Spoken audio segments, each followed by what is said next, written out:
Hello, everyone. I'm Yamino, the artist of Sister Claire, and I'm joined tonight by... The one, the only, the incredible, the indelible Ash Barnes. I write the missing moments, and I help Eleanor write the comic. How's everybody doing tonight? I'm gonna go see what the kitten is attacking, because it sounds like something that shouldn't be attacked. It's the drop cloth.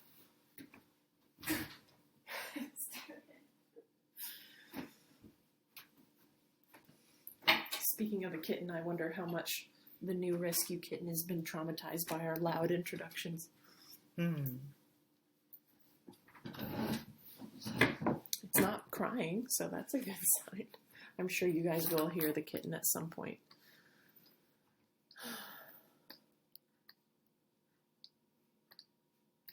Ivory's here. Hi, Ivory. Hey there. I've never actually gotten to say hi to them before. Hi. Hello.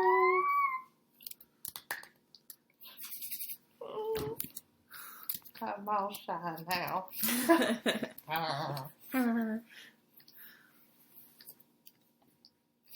Ash is hiding in her t-shirt. I just felt I should tell you this since you can't see it.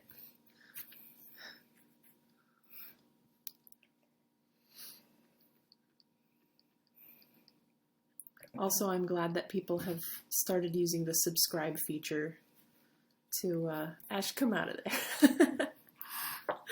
there. I'm glad that people are using the subscribe feature because sometimes we don't really have time to plan when we're gonna do. Oh, let me use my Twitter. Yeah, use your Twitter. Tweets 54. Oh my god, no.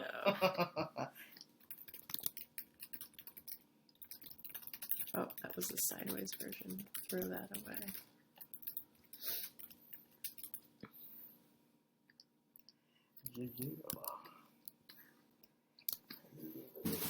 Oh, Lord have mercy. Cookie! What's Haruka's sword look like? It looks different in crystal. Oh, it does? Mm-hmm. It's probably more accurate to the manga version. Yeah. Well, actually... Because everything is supposed to be more accurate. Space sword, Sokka. Ooh, it's pretty. I like it better in crystal already. Yeah, me too. It always looked very gaudy in the original anime. Well, I never quite understood why they made it a scimitar. Mm-hmm. Like... Where's, like, a decent picture of it? In that thing that you sent me of Haruka earlier, the shadow style, she's holding it. You're right, yeah. So, Sailor... Crystal Cage. Cookie! Have some self-respect. Oh, look, here's a really nice picture that has both of them on it. It looks edited. Or maybe it's not, actually. Michiru, don't hold the sword. That is terribly foolish. She's not holding it. It looks like she's holding it with her bare glove. And this is why she gets a mirror. Be nice. Michiru's my favorite. Remember that. Trashing your faves. No. Ah, people are asking if we found the other kittens. No, they escaped us. They eluded us. We're about done trying. We tried setting a trap for them even. Yeah, we even got a humane squirrel trap and we tried it, but I think the problem is I put too much food in it. I got a little bit overzealous trying to bait them and the food was really heavy, and I think that probably one of them barely grazed it with its whisker and then the trap went whoosh. And then they ran away forever. Yeah, we haven't seen them since. But the important thing is that we tried. Oh, did we try?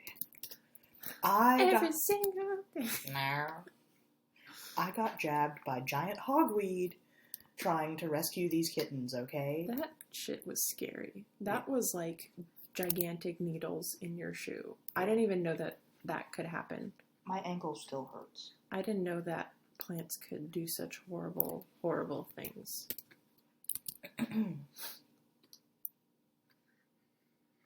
At least not plants that are, like, local to us. I thought that was something they do in Jumanji or some shit. They can blind you. God. They can poison you. It's like, geez. Now you realize why Clementine is so scary.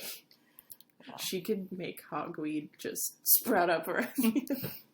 Clementine is scary in so many ways. People haven't even realized it yet.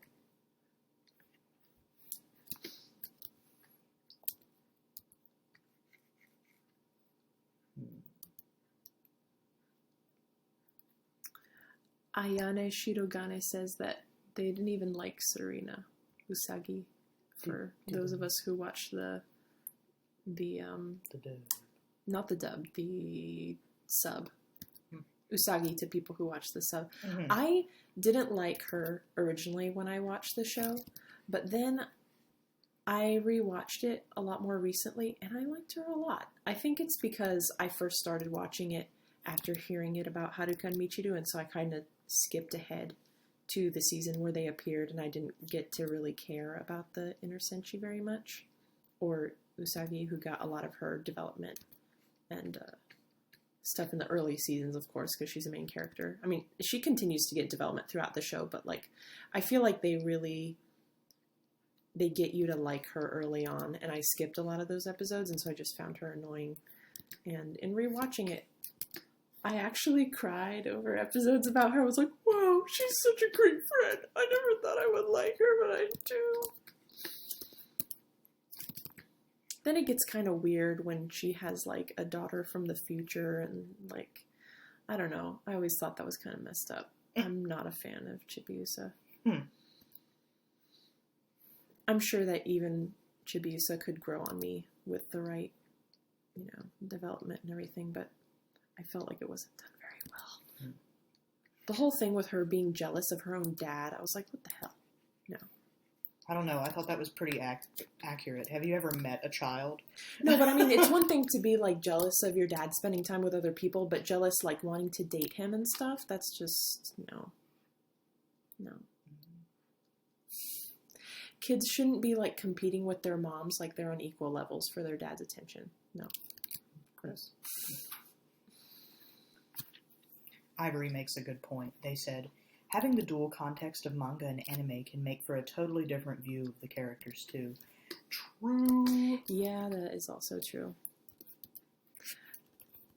I have not actually gotten to catch up with Crystal yet since this new season started, but I'm interested in doing so. Everybody I talked to has said that it's gotten a lot better. So that's exciting. In terms of talking about the relationship between Chibiusa and Mamoru. Ryan Thompson said, tell that to Rosalie. Yeah, you know what? You know what?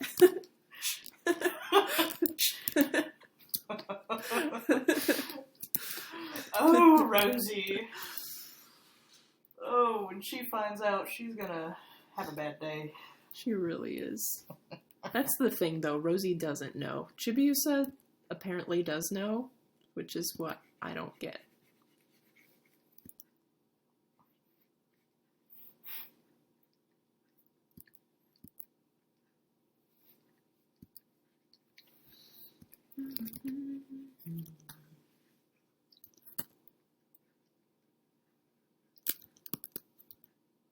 Oh, did I draw her hand upside down? No, I drew her.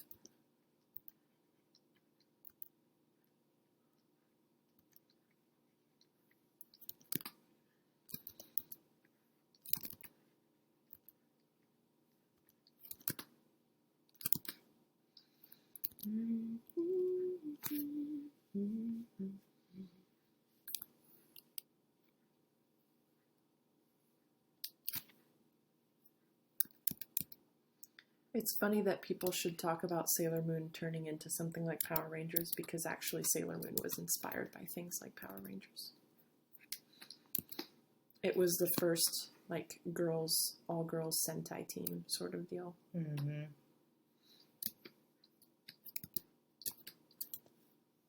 That's what made it so groundbreaking, is that it took a lot of tropes that were usually only applied to male characters in Sentai shows, and it kind of created a new version that was specifically for girls. And then magical girl squads became their own kind of genre after Sailor Moon. Before that, magical girl shows were usually about one girl who was magic, rather than a team.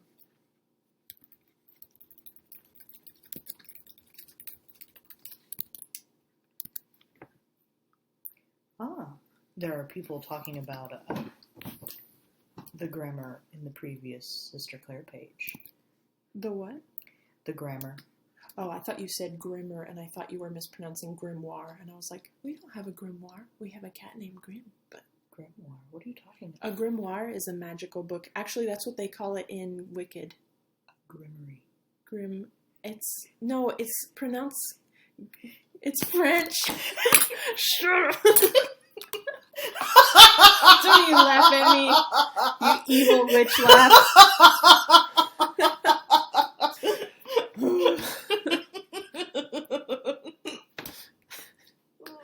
I bet you in some country my pronunciation is correct. So, there.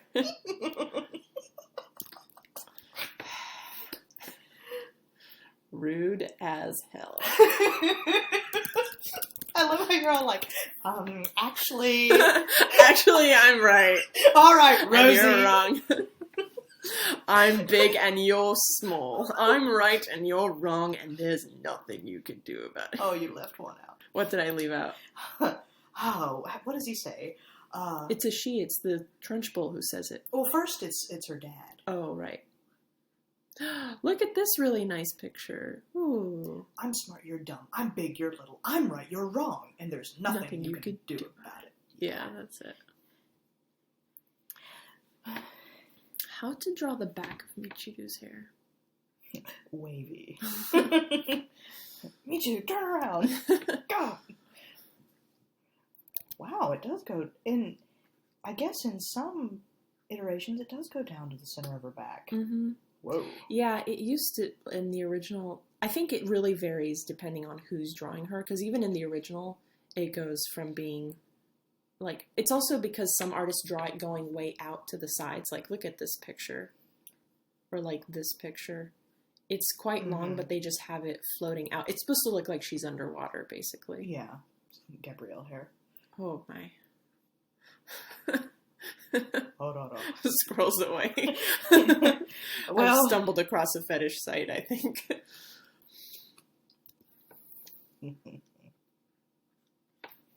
Oh. Stop punching the air. What did the air ever do to you? It didn't let me breathe all of it. No. I need to make a new layer because I'm probably going to screw up her hair.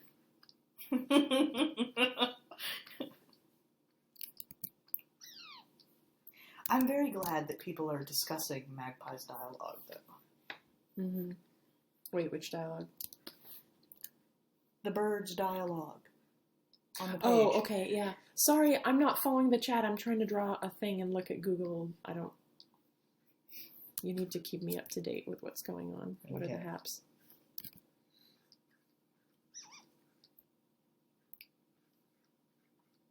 Oh, by the way, I feel like I should say this. If anyone has any questions for us, please feel free to ask. We might not answer them, but we might tell you it's a good question. Yes.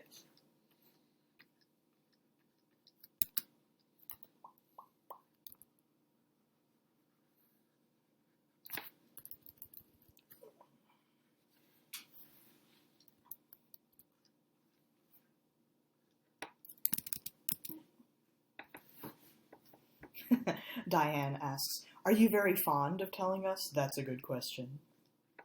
Yes, I mean, I'm always delighted when someone asks a question that I literally can't answer because the answer would be spoilery. It means you're on the right track, usually. Usually it means you're on the right track. Sometimes we throw out a red herring or two, but mostly.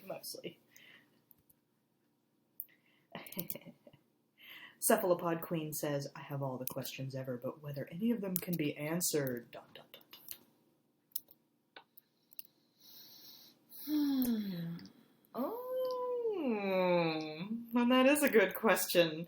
Cephalopod Queen asks, are the sunflowers on the doors of the retablo related to the stars on the gates of the shattered city? No. I hadn't really, no. I just wanted to draw some easy flowers, to be perfectly honest. The stars on the gates of the city are related to something else.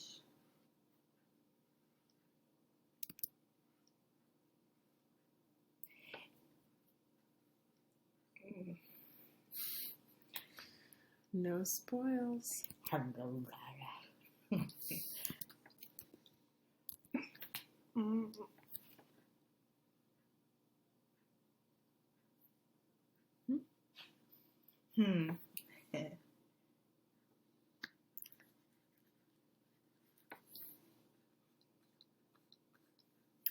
Oh, well, isn't that a thought? Hmm. Look at what Cephalopod Queen said. Mm-hmm. Cephalopod Queen said, I bet the shattered city is Thronum Mare's parent or sister city.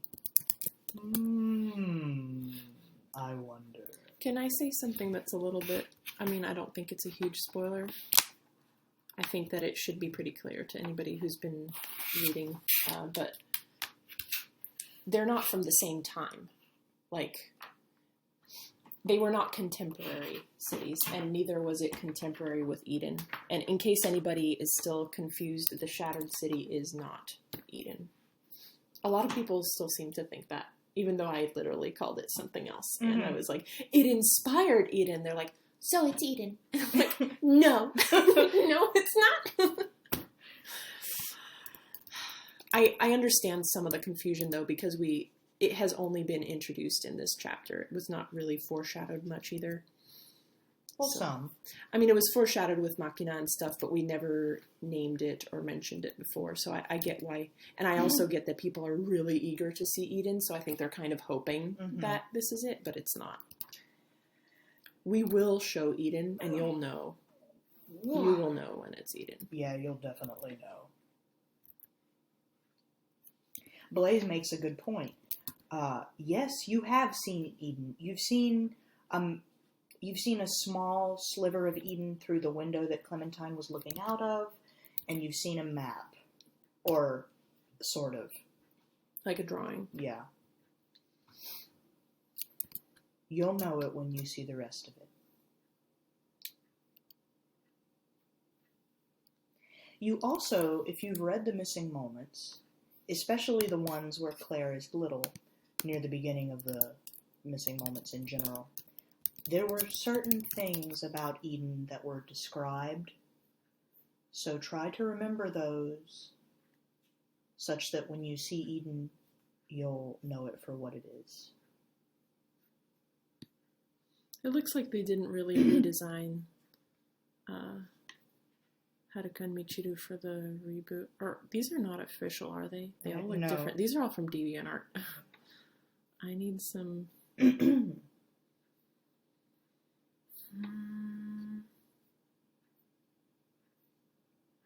honestly don't care that much to make it super accurate. Here's a microscopic picture of them. Oh, they look cute. I like them. Ivory is offering, if you need screen caps, they can provide them. Oh, thank you. I think I'm good with this, but thanks.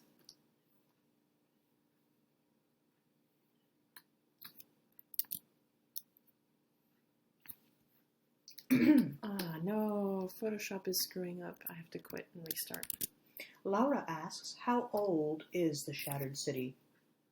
Can I say what I am dying to say? Okay. Old. Old as balls. Older than any character. Yeah. Mm-hmm. Even Yolanda. Yeah. Way older than Yolanda. It's old enough that it has largely disappeared from history. Mm-hmm. Keep in mind, though, that there are more reasons that might have happened, beyond just the passage of time. The scattering of people in this world is so vast, and by vast I mean that people live in such isolated pockets of civilization in this world that history has a much harder time establishing itself or being remembered in general. But suffice it to say, it's been a while. What's that from? God, I'm trying to remember. Is that from, like, We're Back or something? It's been a while. I can't remember. Oh, Laura asks, is the city older than shards? That's been hinted at pretty strongly. Do we want to say yes or no? Or do we want to give the trademark answer? I think we can go ahead and say yes or no. Yes.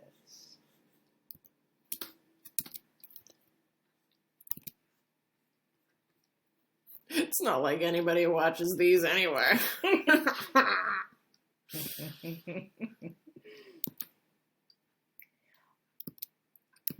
Cephalopod Queen asks, did the Shattered City have any comparable contemporary cities, or was it the only one of its kind in its time?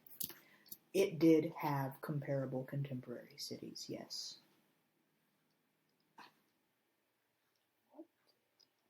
It's Winkle clawing her little pillow. Oh. The one that was originally meant for me to sit on that has become her throne.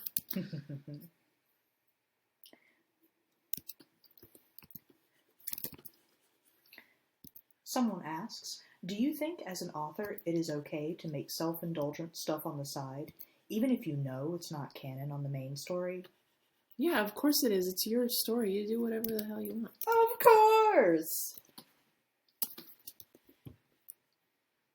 As a creator, it's okay to do whatever self-indulgent thing you want. You know, assuming it's not, like, harmful to other people. And even if it is, just draw it for yourself and keep it to yourself. But, like, you draw what you want.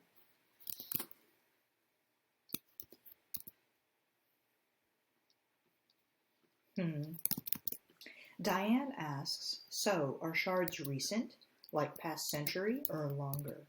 Longer.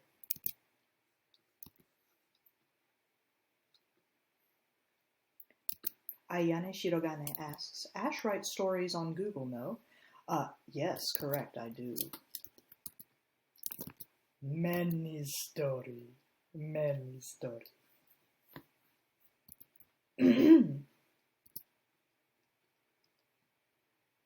Cephalopod Queen says, in regards to contemporary cities, I like the Shattered City.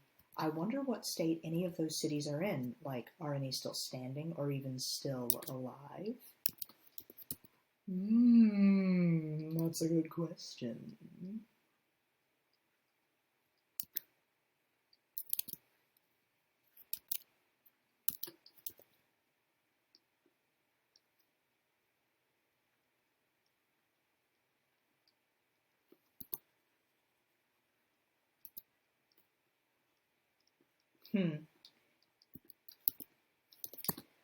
Ayane Shirogane asks, I'm assuming in regard to the missing moments, the stories are canon. Some of them potentially are canon. Some of them are not. Please mind the warning at the top of the LiveWrite master post that none of those stories are canon until they appear in canon. The LiveWrites are kind of Ash's way of making sketches. Yeah. I'm practicing.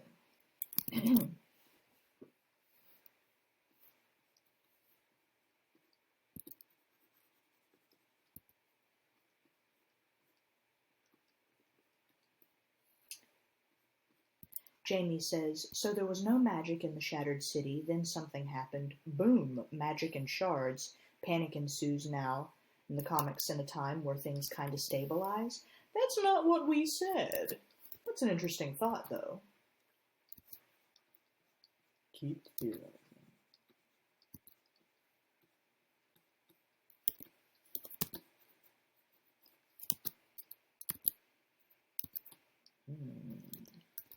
Michiru's butt needs to be bigger.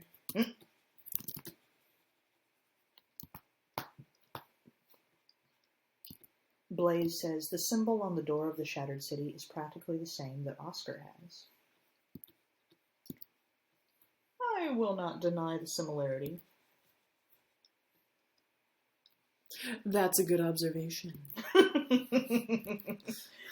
And if you'll notice, it's not just Oscar that has that symbol. Mm-hmm. Royal Guard. Olive Dramatic. Can I say something about stars? Okay. Okay. So, actually I can't, because it's really, it's pretty much pointing a gigantic, like, finger at the thing. Anyway.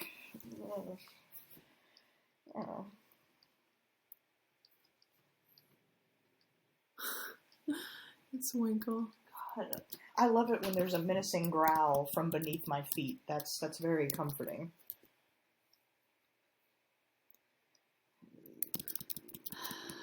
I want to have her skirt billowing up so you could see, but it would be going in the direction of her hair, so probably this way.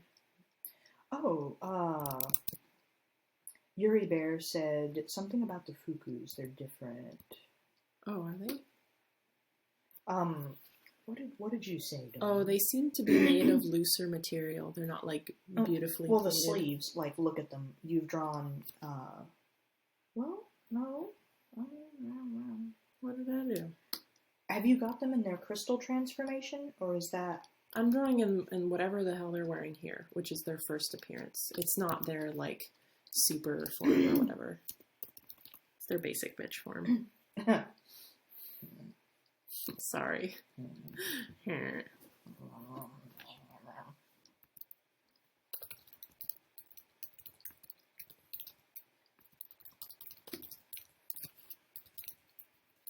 Thank you, Logan Lee.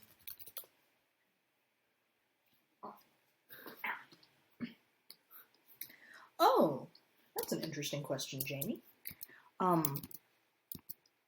Jamie says, between Clementine and Claire, who is the better dancer? Inquiring minds would like to know. I don't know that either of them would be considered, like, fabulous dancers. I think Clementine is better at dancing when she's not weighed down by a giant crown of horns. I mean, she might think she's a great dancer, but everybody would be mad at her knocking everything over, like blinding everybody around her. Don't take her square dancing when she's in full regalia, basically. Yeah. I think Claire would be really shy about dancing. Mm-hmm. She'd either have to be, like, with friends and, like, kind of sleep deprived, like maybe hanging out in the woods with the twins and getting that sleepy kind of bravery, or be, like, drunk or something, and then she might dance around kind of goofily. Like, it's not that I don't think that Claire can be elegant, but I think that movement is not her element of grace. Like, wow. Well, that's one way to put it, I guess. I think she can be graceful in other ways, but maybe not movement. I think she would have kind of awkward dancing. It would be really cute, like, but it would be kind of goofy.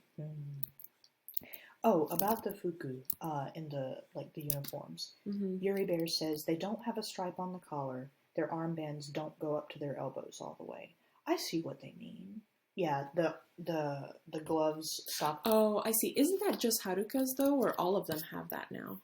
Like, I know Haruka... Oh, no, it's all of them, I guess. Haruka used to have the shortest gloves, but yeah, I see what they mean. Yeah, I think that's a better design, actually, because otherwise it kind of looks like they're robots. Let's see, did I miss any other questions? Thanks for pointing that out. Sean wants to know, did the magpie that Ozzy caught crap on her face? Just wish to check I read it right. Yes, indeed. Laura says, are the deer in Cog's shrine criminal deer? No one answered me. They're not deer at all. Do Dun, dun, dun. they really don't have a stripe? How bland. I like the stripe. You know what? Screw this. I'm giving them a stripe anyway.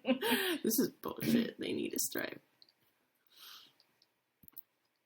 Taking artistic liberties. Artists gone wild. Oh, Logan Lee asks, does Sister Marguerite know about Magpie following them? Marguerite knows that there is a very annoying bird following them and that keeps stealing her pen, or rather stole her pen.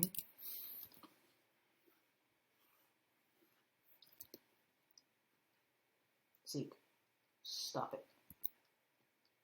No.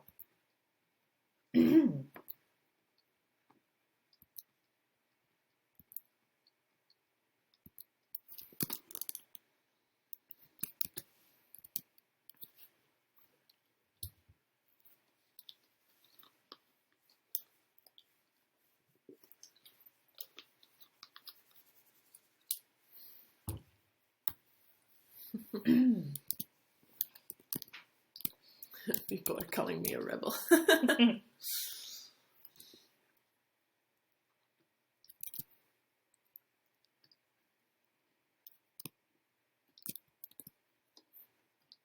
Here's the better kissy face. Slurp, slurp. Screen cap this while you can. It's going away. Oh.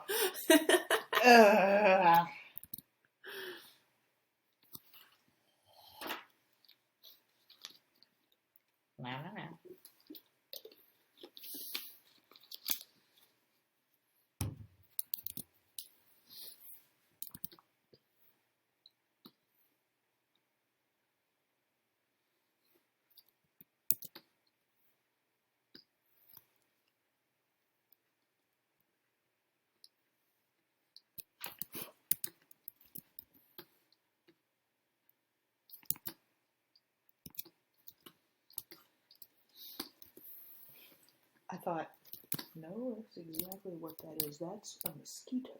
Kill it. It's on your arm. Where? Give me your arm. Yes! Did you get Oh, it? that's not a mosquito, Ash. It was a moth. Well, I'm so sorry. God, and now there's moth crud on my hand. And on my arm. I thought I was saving you. Instead, I just killed a poor little moth. Well, I'm sorry. I couldn't immediately know what it was. Can you hear my southern creeping out? Jeez. Now I feel like a murderer. It's not murder if you kill a mosquito, but a moth? You made me a murderer. It's okay, Ash. I forgive you. The moth forgives you. It told me. As my hand was flying toward it, it was like, I forgive you. Tell Ash I love her. Her arm tasted so good.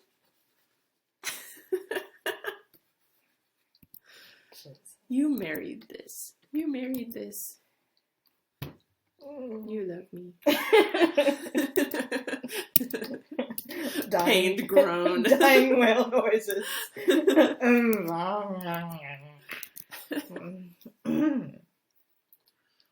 Squish the moth like Elena was almost squished by the elephant seals.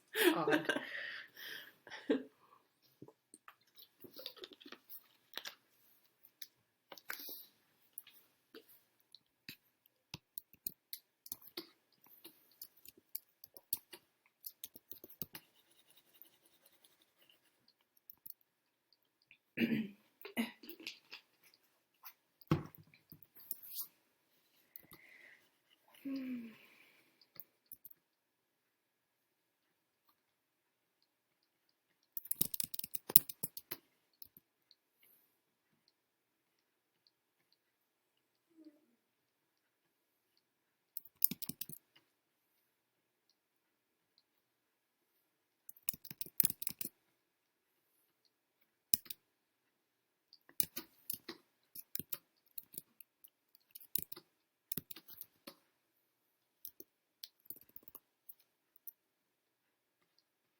You'll have to tell me what's going on in the chat because I can't see it right now. Okay.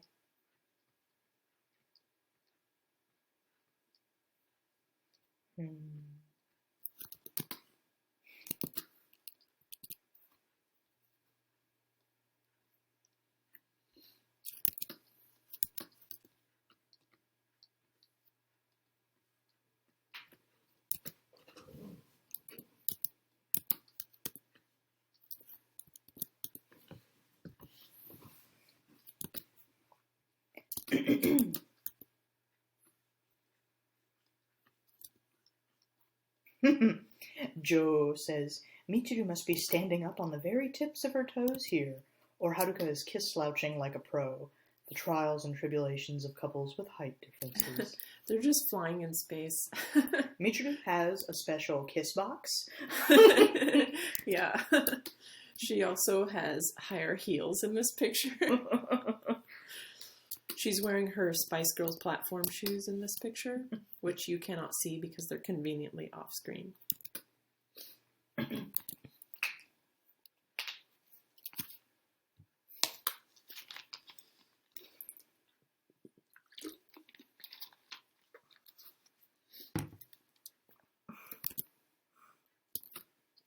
You okay, Ash? Mm-hmm. I was debating if I should draw, like, flowers. I think that would be kind of cool. Mm-hmm.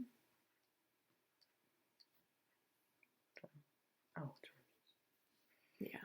Well, they should be lilies, shouldn't they? Arara. Arara. Yuri. Okay, maybe not. Joe said, "Oh shit, we getting shoujo up in here." Yeah. Oh, Laura, what a question. Laura says, "Hey girls, are we gonna see Mega Kitty anytime soon? I miss them." Mega Kitty will be making an appearance pretty soon. Not within like the next 2 pages or anything, but I like to call it the Lisa Frank nightmare.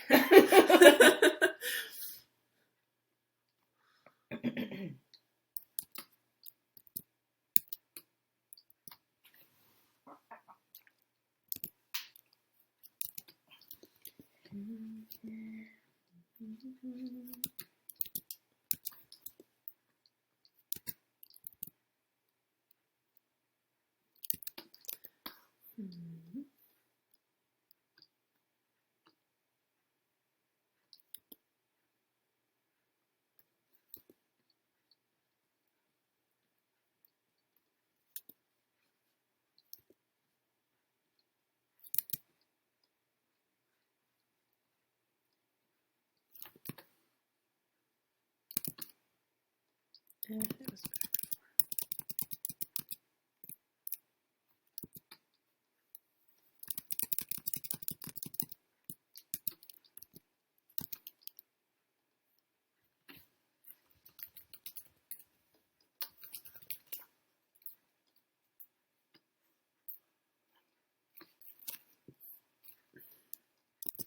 now to Manga Studio. Or, you know, there's 2 ways I could go about coloring this.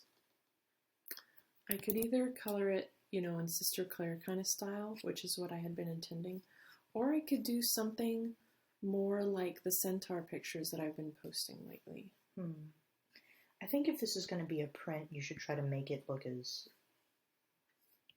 But I mean, some of the sketchy prints that I've sold, like, this is not actually bad. Well, I mean, I didn't say it was bad. I don't think it's bad at all. But I mean, like, remember the pearl and ruby sapphire print that I did? And that was super, super sketchy, and that sold really well. Mm-hmm. Like, I think I could still do something that has sketchier lines and also has really awesome coloring. Let me see what I can do in Manga Studio. What does the chat think?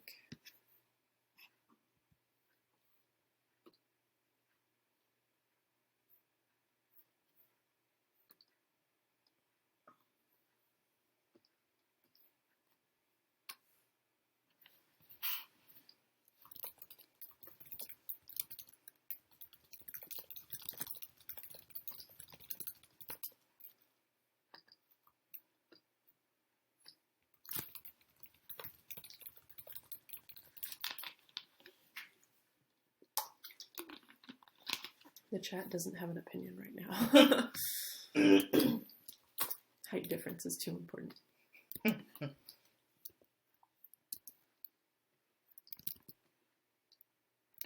Cephalopod Queen said, actually, this might look really good in Missing Moments style because it would be a bit softer. So, like, romantic. That's not what Eleanor wanted to hear. No, missing moment style is a lot harder, actually. I think I'm going to go on a limb and try that sketchier style and see how it looks. Okay. Go for it.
People in the chat are talking about Claire and Murray.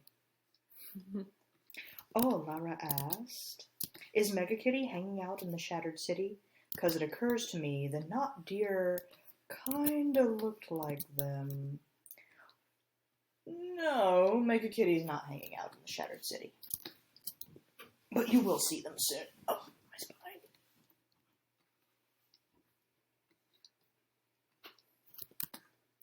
What do you think of this style so far? It is lines. All right, that's a real helpful critique. I mean, what do you want me to say? I guess you can't really see what I'm going for until I actually... It reminds me of Hot Blood. That's sort of the style I'm thinking about right now. I think it's a little more detailed still.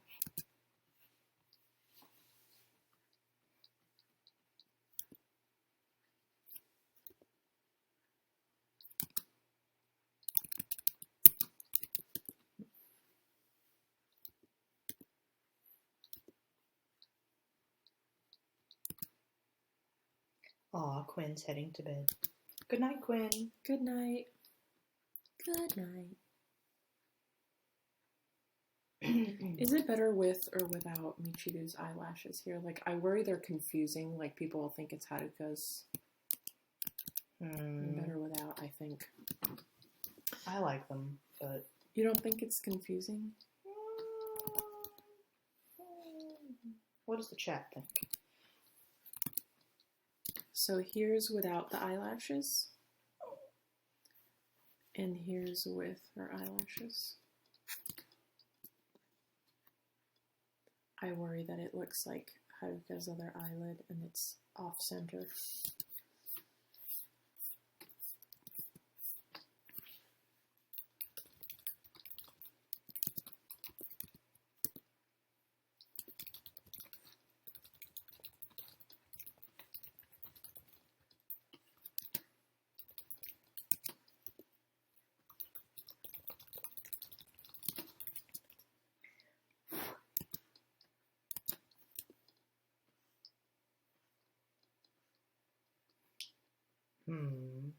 What's the chat thing?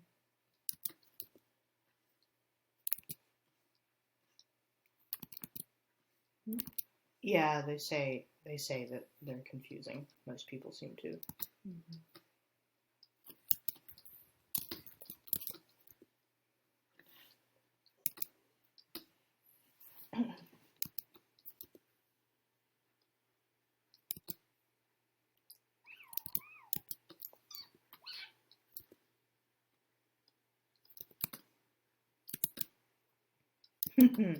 Sean asks, oh, how are the household cats? Cookie and Kinkle and Ang. How's Zeke? Zeke is not a cat, of course. But the cats are all fine. Should we tell them about Cookie? Yeah, we think we have found a home for Cookie. Someone came to visit her today, And we hope that they will be picking her up later in the week so she can go to her permanent home. I'm really glad. Me too. And Aang and Winkle are, of course, Aang and Winkle. Aang is sleeping in a lump on the couch, and Winkle is somewhere. Sleeping by my feet, right? Isn't she on her pillow? I can't see her, but I'm sure she's around.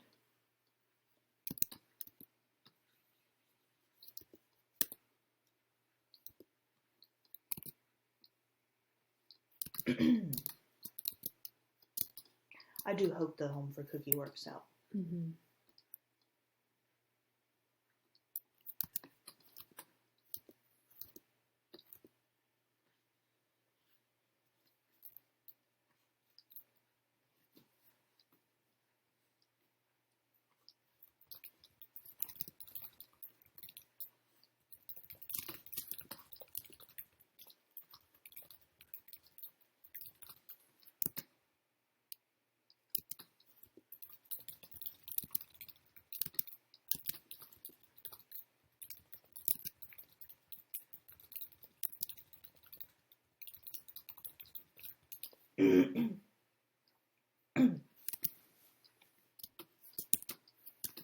Oh, don't forget Haruka's tiara.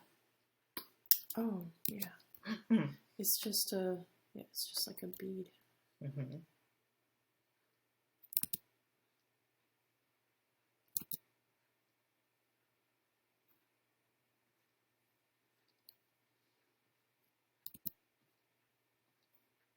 Sean wants to know, how does Cookie's ear look? It looks good. I mean, it looks like she's missing one because she is in fact missing one. But it's not gross looking or anything. It just looks like a little ridge of scar tissue. Mm-hmm. But the rest of it, well, the remnants of it, are covered in fur just like any typical cat ear.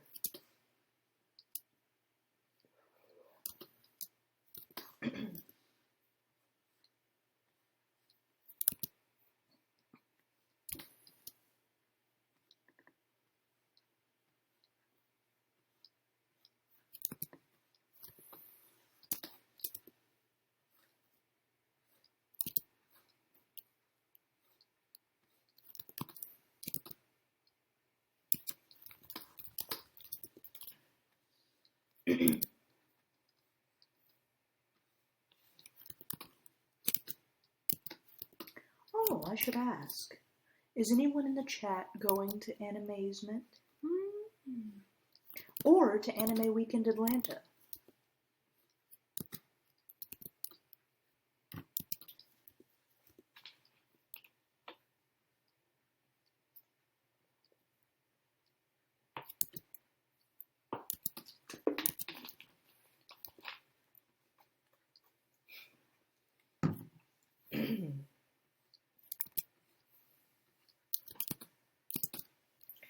Alas.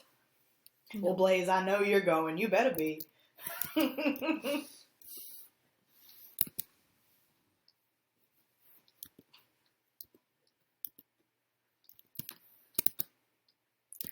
already feel hungry again. Well, there is food. If you desire it.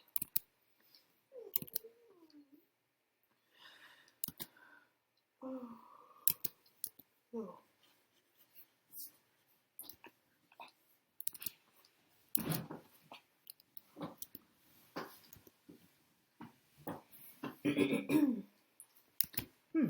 Black Cat Blight asks, is there any chance this print will be available anywhere outside of the cons? I don't know. Like, if it was a Claire print, I could sell it on the Hiveworks site, and we currently don't have a site where... I might try to set up like a Redbubble or something, because even though we won't really make any money off of it because they take so much. They really rip artists off, like, but it would still be nice for people to be able to buy it. If we had the time, I wish that we could like print them and mail them ourselves, but it's just a lot of work for when we have other things going on. But I'll try to set up a Redbubble because that would be nice.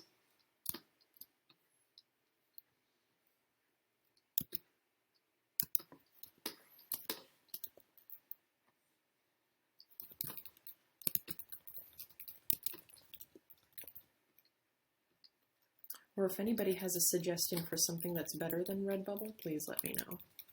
I'm not super familiar with selling prints online.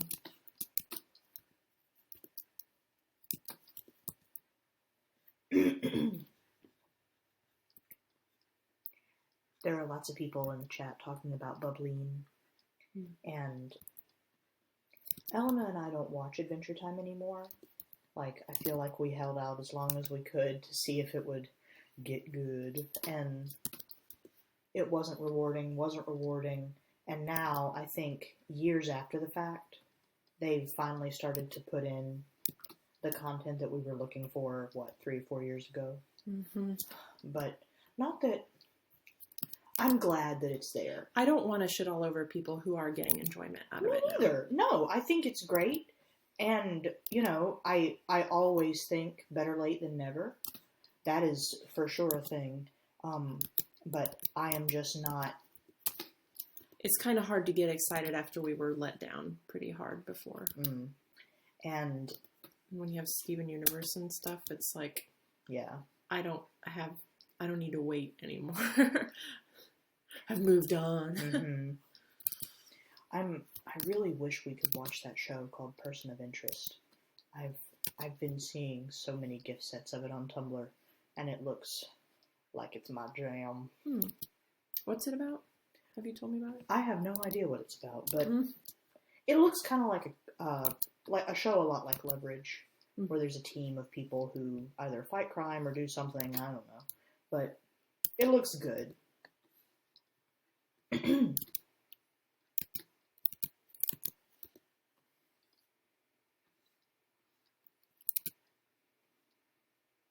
But it's not on Netflix. Oh.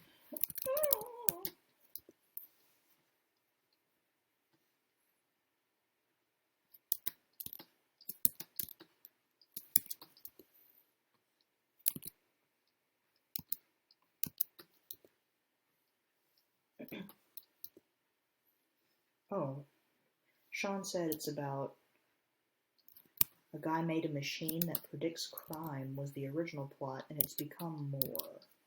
Oh, that sounds a lot like that movie a long time ago called Minority Report. I've heard of it, but I never... Tom Cruise was in it. Ew. Never gonna watch it now.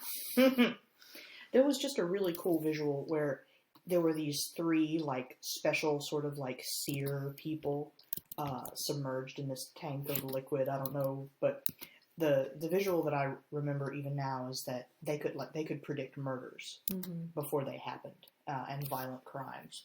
And at one point, one of the people was lifted up out of the liquid, and they opened their eyes and said, "Murder." And I was like, "Murder." And I was like, ooh. That's what happened when I crushed that moth. Oh. Murder. Oh, Smoosh said, speaking of Minority Report, it was recently remade. Well, as long as they, excise Tom Cruise, I would be much more likely to watch it. Same. Hashtag same.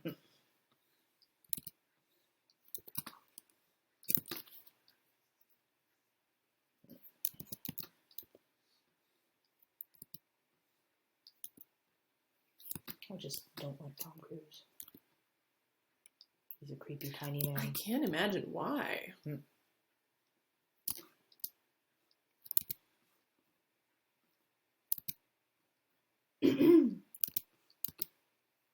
Excuse me.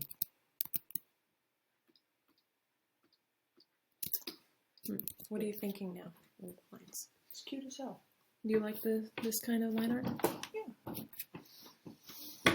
I selfishly want to practice it because I think this is the sort of line art I want to do for the equestrian story, so I kind of want to get used to it.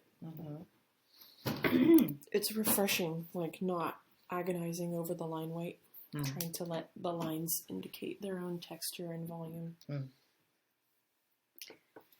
Casey asks, when did you two get into Steven Universe? I was watching from episodes 1 through 4 released on the same day.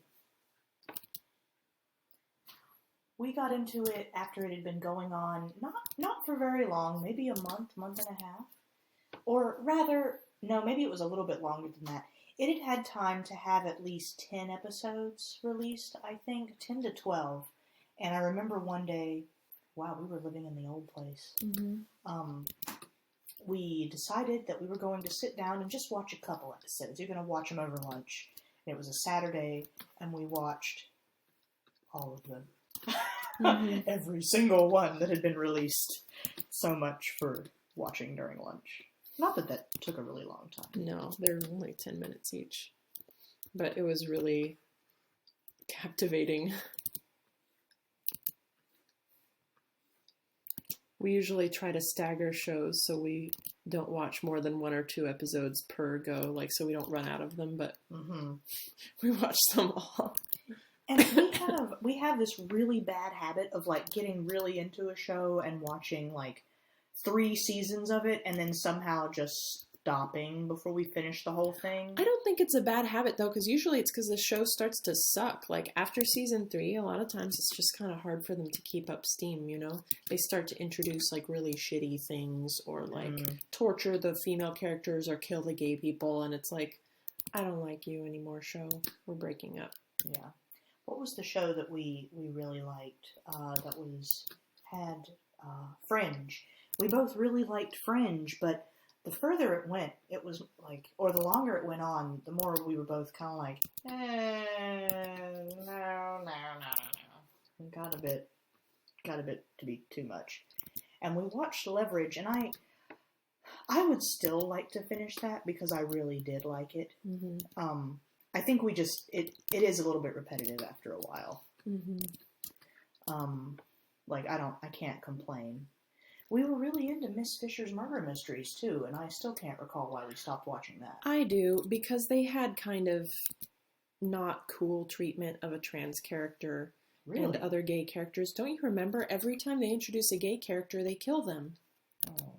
Or a queer character. Like, the trans character didn't even get to be alive. She was, like, already dead at the beginning of the episode.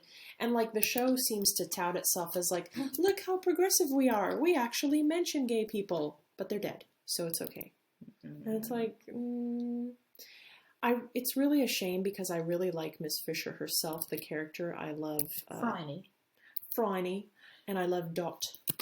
But it's so heteronormative. And I know that this is something that I will complain about in pretty much any show I watch. But like, would it have killed them to introduce one gay character who didn't die? Mm-hmm. Or like one trans character who didn't die? It makes me mad. It's like, if you're going to introduce them, then stop killing them. Mm-hmm. I liked Miss Fisher. I liked it, and now I am recalling those issues. I would have liked to see where it went, though. I cared enough about, I liked Jack and Phryne, even though it was a hit couple. I grudgingly liked Dot and what's-his-face? I can't even remember the police. Hugh. But, like, her and Phryne would have been so much better, like, infinitely better. And it's not like Phryne couldn't have also had other people on the side. She obviously does anyway. So why didn't they just also have that?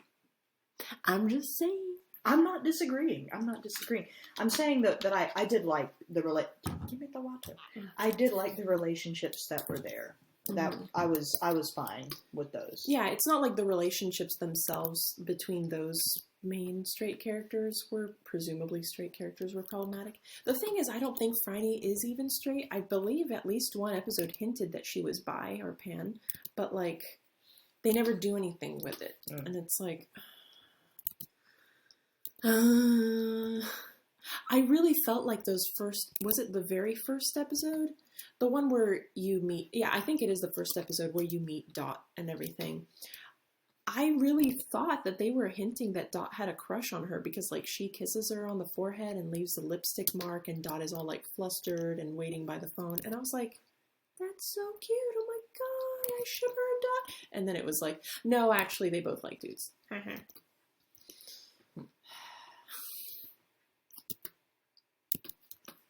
I do think, though, that the relationships, like, it takes rather a lot for me to be into a het relationship, just because so often it's kind of like, well, here they are, and they're together, and that's just how it is, the end. Mm-hmm. But at least in Miss Fisher, like,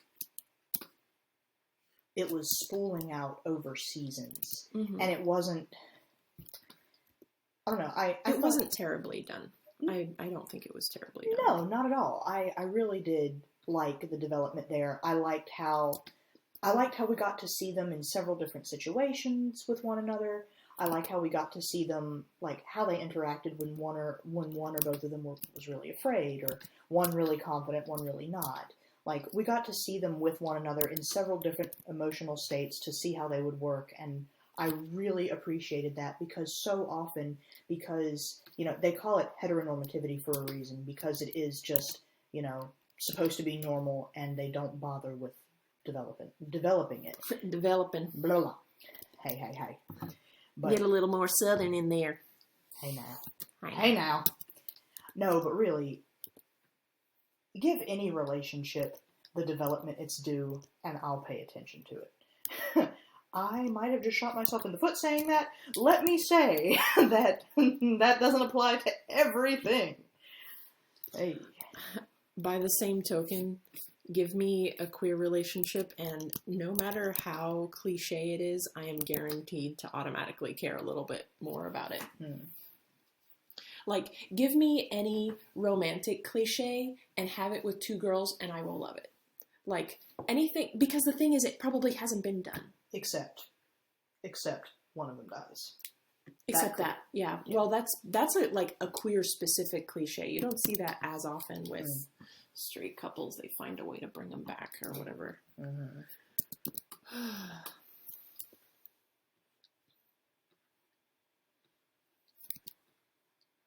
Somebody cries magical anime tears and they come back. Exactly. You know what I was actually thinking of Sailor Moon, but yeah, that works too. Actually, Sailor Moon might be the only show where they bury their gays, but magical tears do bring them back. Let's be real though, in Sailor Moon everybody dies like 20 million times. Yeah. Death is just kind of in the Rolodex there.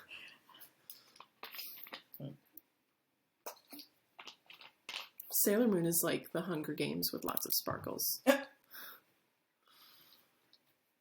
Oh my god, now I would love to see a Hunger Games crossover with all the Sailor Moon characters. God, but they'd have to kill each other. Yeah, it would be like Battle Royale, but with magical girls. Let's do that. Let's make that our next comic. Yeah, Laura made a good point. Laura said, Sister Claire kinda has one magical tears brings them back moment. Darling, it has more than one. I'm not saying that it's a bad thing. I'm just saying. Elena's like, but it's fine when I do it. No, what I'm saying is that queer people don't usually get that benefit. Like, it's usually something that applies to straight couples, so I don't feel, like, bad. It's not that I think the trope in itself is bad. It's just I'm annoyed when in movies, gay characters always die, and they don't get any magical tears bringing them back. Until they are. Except in Sister Claire.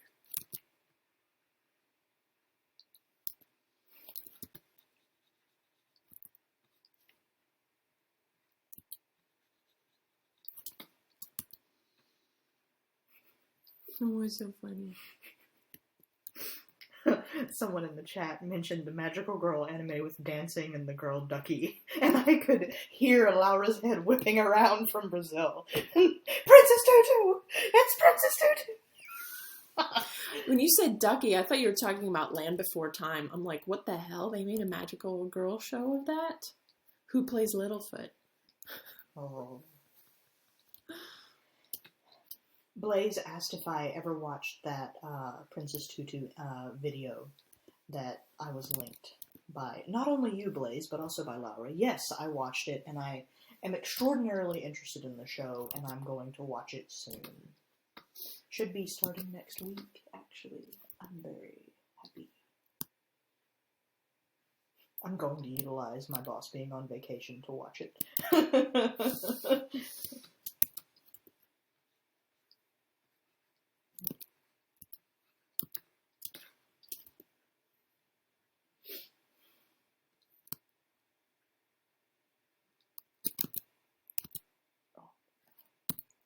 are you doing? Scratching my eyeball. Stop doing that. You stop that.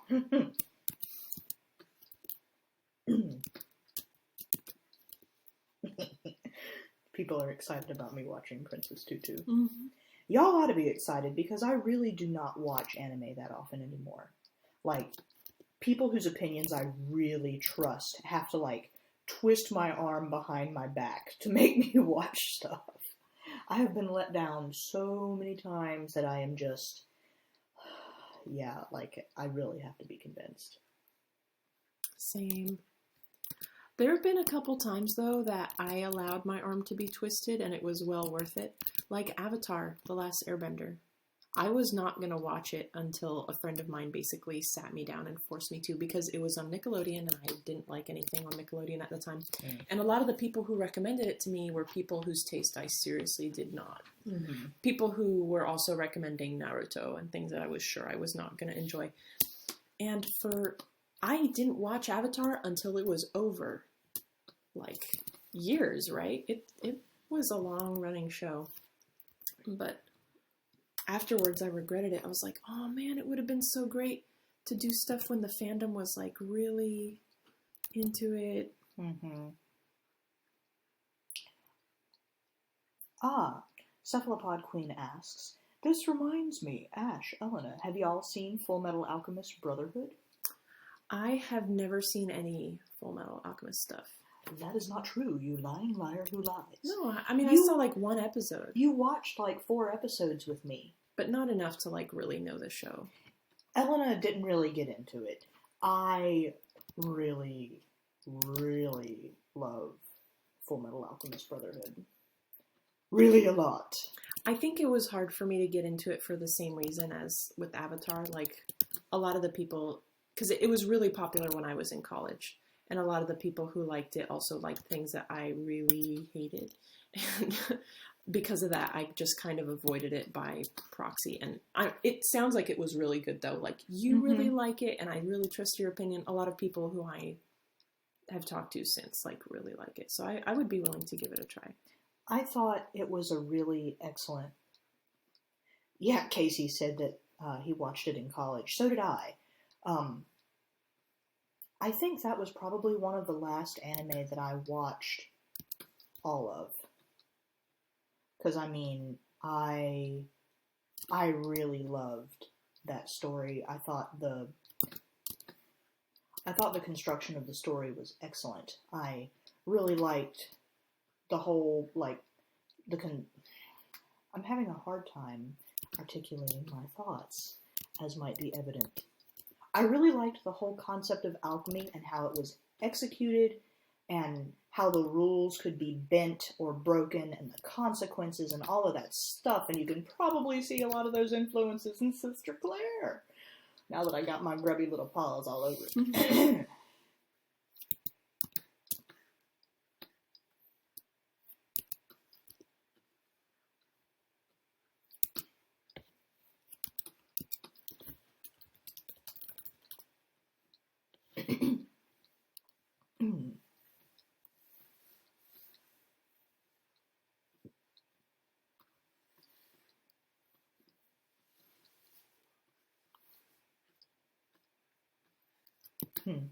Oh, to the person who earlier warned me that that most of the shipping in Princess Tutu was hetero. That's okay. Like, maybe people have gotten the impression that I am against het ships. I'm not. I'm just against them in Sister Claire. Or rather, strictly hetero ships. Sorry. I can condone them if there's also something that I care about. There ain't no place for them in our story. That doesn't mean I mind if they're in other stories, especially if they're done well. Mm-hmm. They are not usually my cuppa, but I'll take it if someone has prepared it with love and tenderness and thought. Specifically the thought. Especially if it stays away from a lot of the misogynistic tropes and things. Yeah, see, that's the thing, is that so much of it is just really relying lazily and kind of insultingly on a lot of shitty tropes. And that's why I just kind of avoid it by default. It also relies on a lot of the, like, oh, well, you know, boys and girls will always fall in love with each other. And one of my least favorite ones is like, they hate each other's guts, they're so in love. And it's like, no. Especially because it's usually like the girl who has to be pursued and like convinced that actually you do like this guy, and if he just keeps bothering you enough, you'll like him. And it's like, I really don't like it when guys do that to me. So I don't like seeing it in stories. It never works when guys do it to me. Spoiler alert, don't do that to me. Oh, I hear a snoring. It's Michael.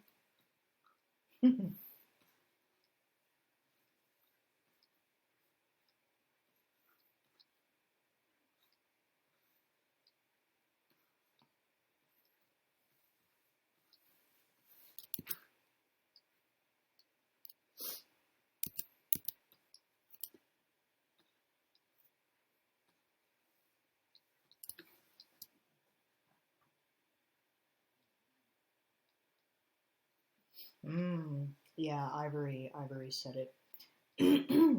Yeah. A friend of mine said a lot of fictional het ships bug her because it feels like a lot of writers rely on the fact that obviously the characters will be together because het, rather than devoting time to real build-up. Yeah, that's exactly what I was talking about earlier. Like, so often you have male protagonist, female protagonist, thrown together into a situation. They are, like, pitted against each other, they hate each other. One of them is really smart and the other one is really dumb. And yet they end up together magically because that's the way it's supposed to be. And it's like... There's just no chemistry. I think I'm almost done here with the line art anyway.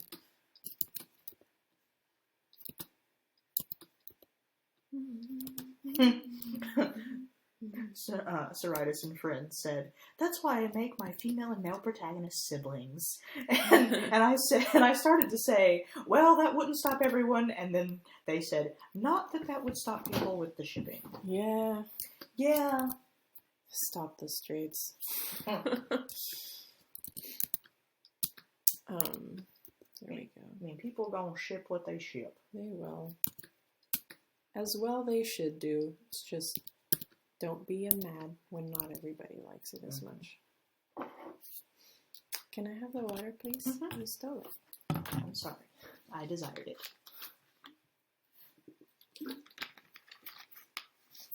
I think I'm ready to color. Yay! Yay!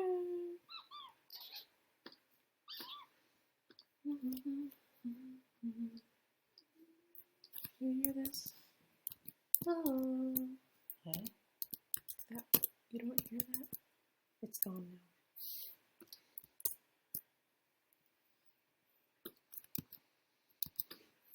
Oh, that's an interesting question, Casey. What was the first same-sex couple you guys saw on TV? Mine was in Friends.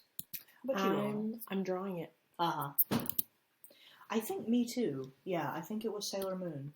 I remember, y'all know how I discovered Haruka and Michiru? There was a place. Okay, story time with Ash. Everyone gather around. So, I discovered Sailor Moon like many American children did with the shitty dub. Elena, do the voice. Darian! Yes. I discovered Sailor Moon that way, and I was really into Sailor Moon. And so, when I was maybe, 12, 13, maybe younger than that, my mom and I were running errands one day in a little town not far from where we lived, but, well, it was about an hour away. And we discovered this store called Fantasy Central. Fantasy spelled with a PH. So, Fantasy Central. So you knew it was hot shit. Well, it was a comic book store. Hot shit. Hot shit. So we could see, like, and the awning was, like, bright purple, and it was, like, yeah. And my mom and I were driving through this parking lot, and we see this store, and I could tell looking in the windows that it was a comic book store. And I asked her if we could stop. And she was like, sure, honey. And so she pulls up to Fantasy Central, and I stroll inside. And what do I find but a gold mine for my tender preteen weeaboo mind and soul. But a store that was just loaded with anime stuff. And this was before anime really got a foothold. Okay? This was before you could find it everywhere. Like, this was before stuff started appearing in Hot Topic. I don't even know if Hot Topic was a thing. Guys, this was before YouTube.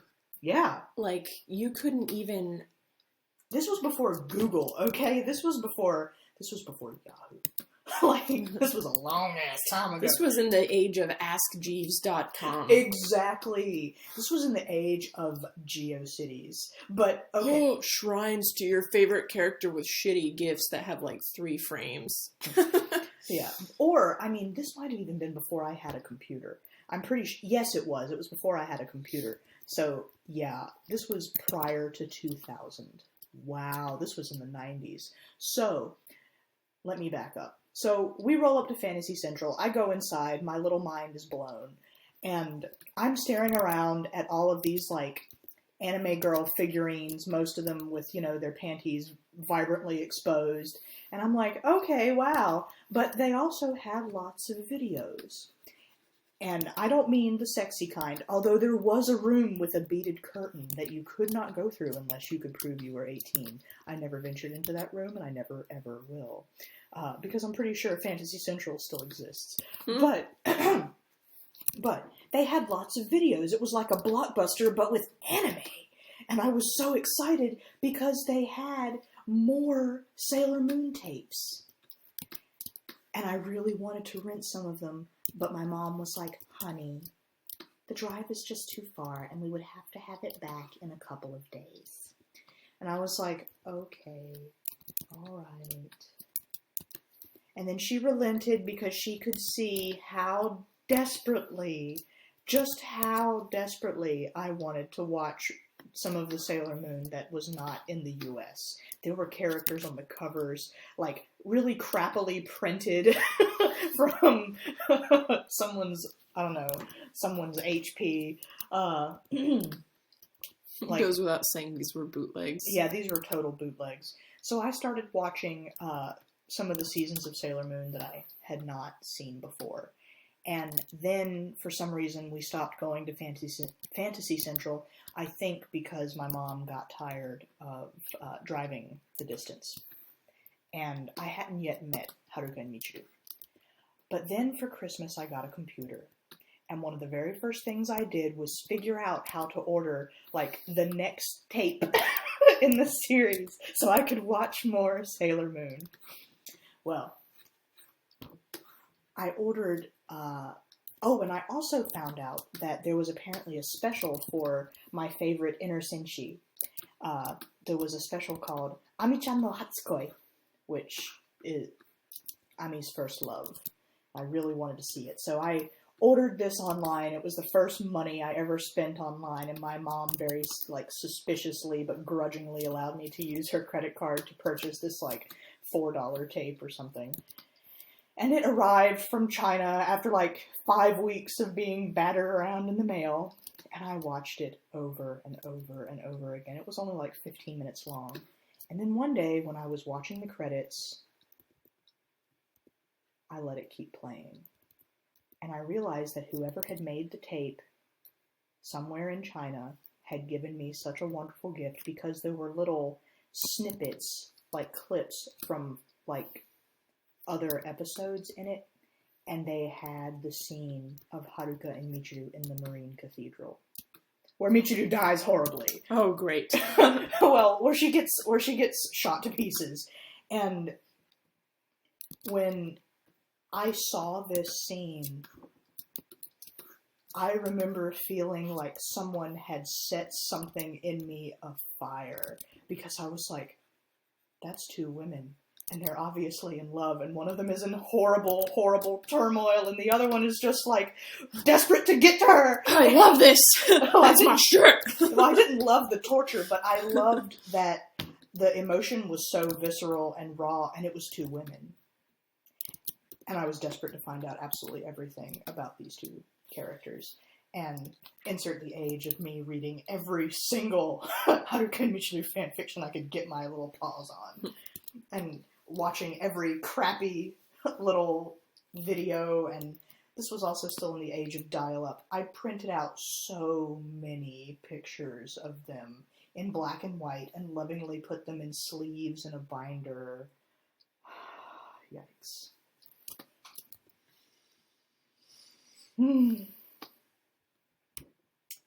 So that was the first same-sex couple I ever saw. And everything just snowballed from there.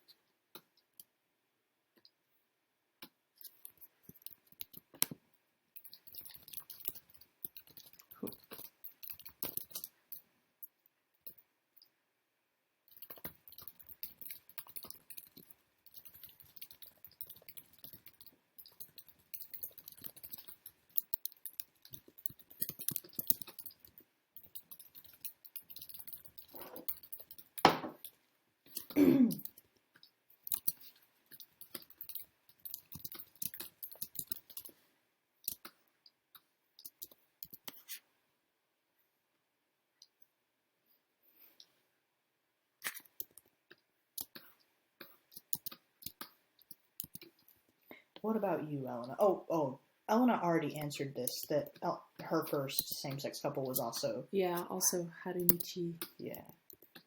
Oh, wow, Harumichi. I forgot about that. Oh. Nostalgia bomb. Ah, why do I keep doing that?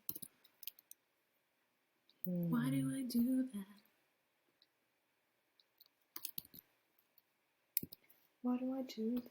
Why do I do that? Why do I do that?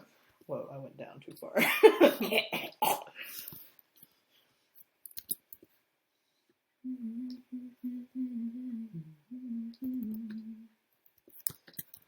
can all go stay at my father's. There's a place I know where we can go. I don't know why that's in my head. Maybe because I want to take a break. Oh, Elder Cat is wondering what we're saying. No. Harumichi, that was the name of the ship. It still is, I suppose, of Haruka and Michiru. Mm-hmm.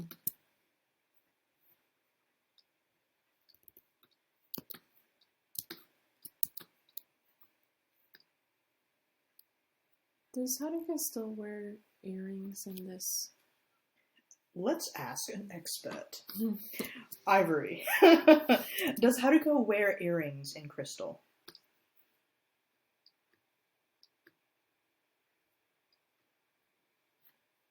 Yes. They say yes. What color are they?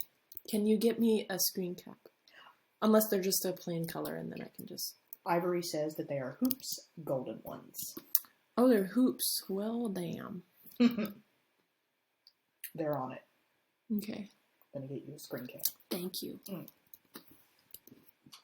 Thank you. You woke up, Zeke. The beast. They might be burned, but they're still tasty little Doritos. God. Okay. Here we go. Oh, wow. Ooh, they're a lot bigger than I thought they would be. Whoa. Oh, dang. They are a lot bigger. So are her eyes. Yeah.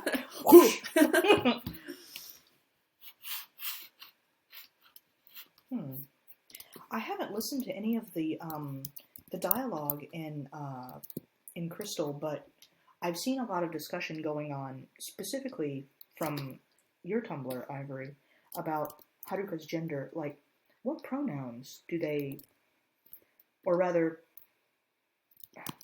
which honorifics does Haruka use in Crystal? Like,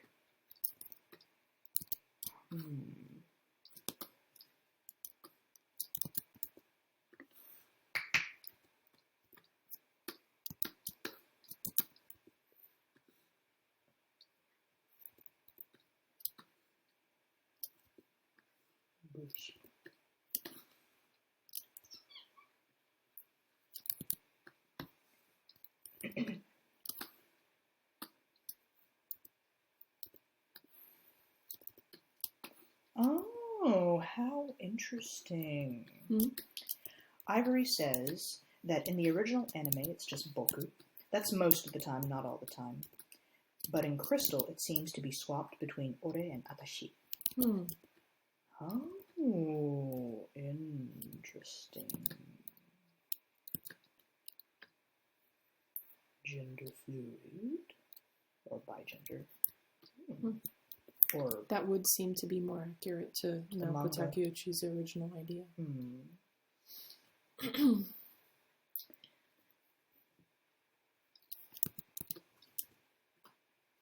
That's not, like... That's something that's not uncommon. Well, actually, thinking about it, switching between atashi and some others isn't super uncommon, but atashi and ore? That's a big one. How indicative! I love it.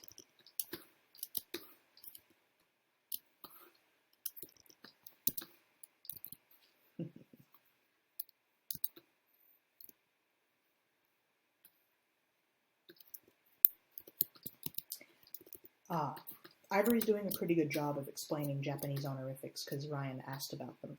Yeah, Ivory says boku is traditionally used by young men, but not exclusively, as a pronoun.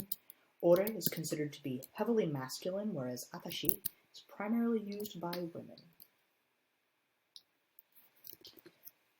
That is quite true. Quite so. Quite so.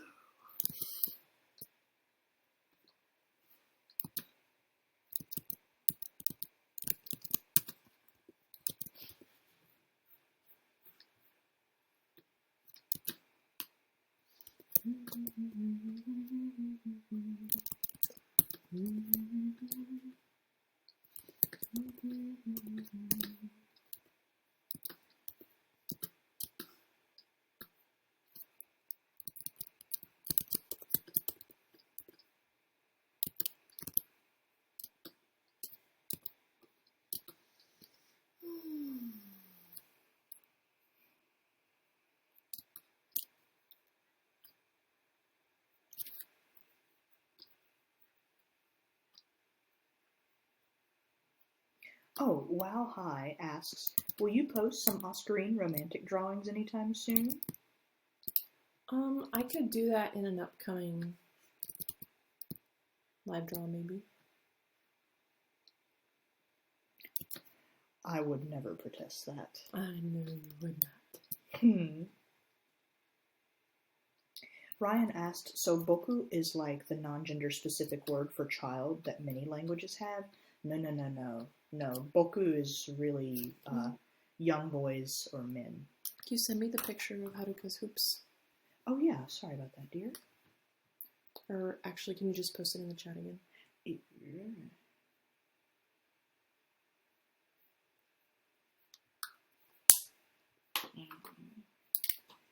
Have to find it. There it is. Somebody asked who's the more dominant one, and everybody's like, Michiru, obviously. Of course it's Michiru.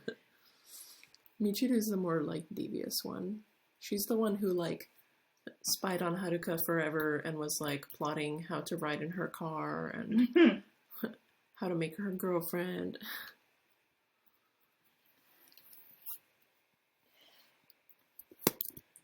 Ivory says, Japanese pronouns are a bit more complicated They're right, yeah.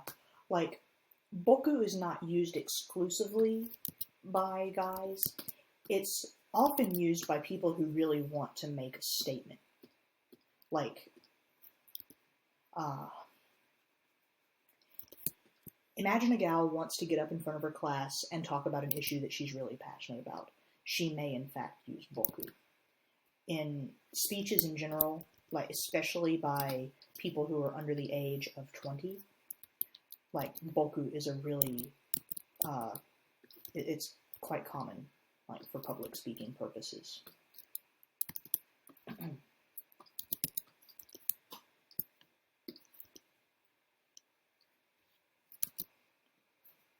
Honorifics are my jam. Specifically in Japanese, that's what I studied, among other things.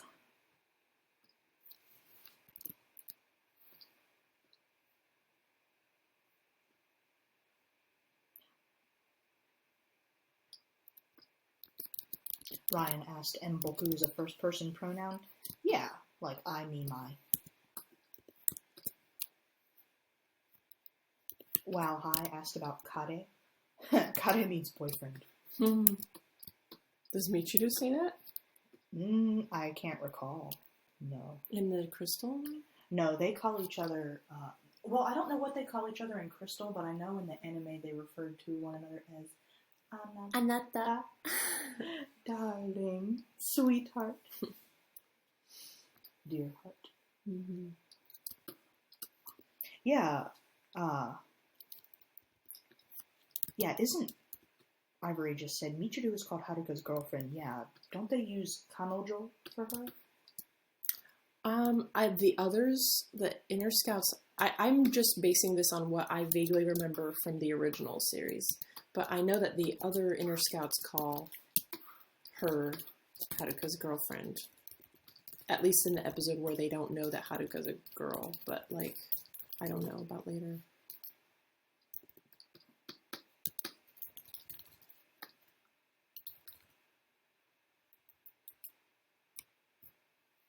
Oh, I gave her the wrong kind of sword here.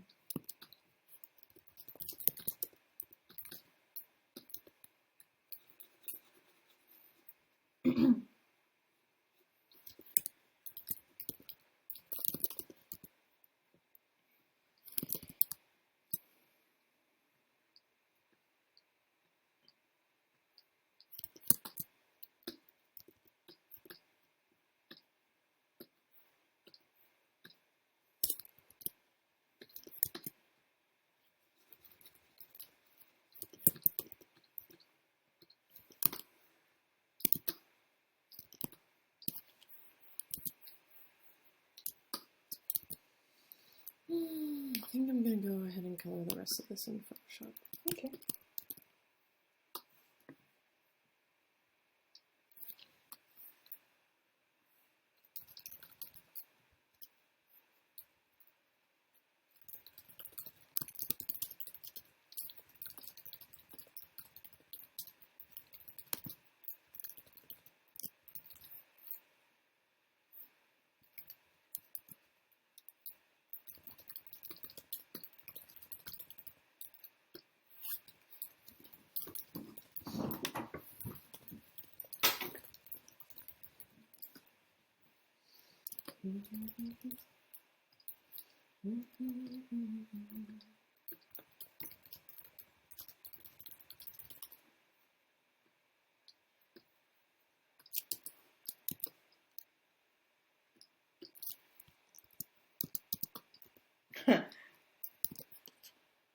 Sean said, "Also, is it bad that I'm straight but ship these two?" Oh no, darling. No, no, no. Never.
This is perfect.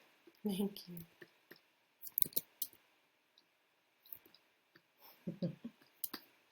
Is there anything interesting going on in the chat? People talking. If anyone has any questions, please feel free to ask us. Mm-hmm.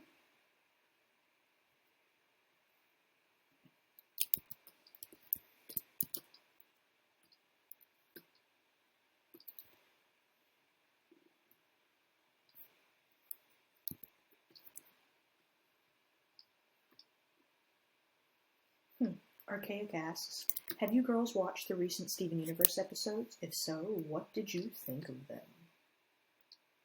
I like them.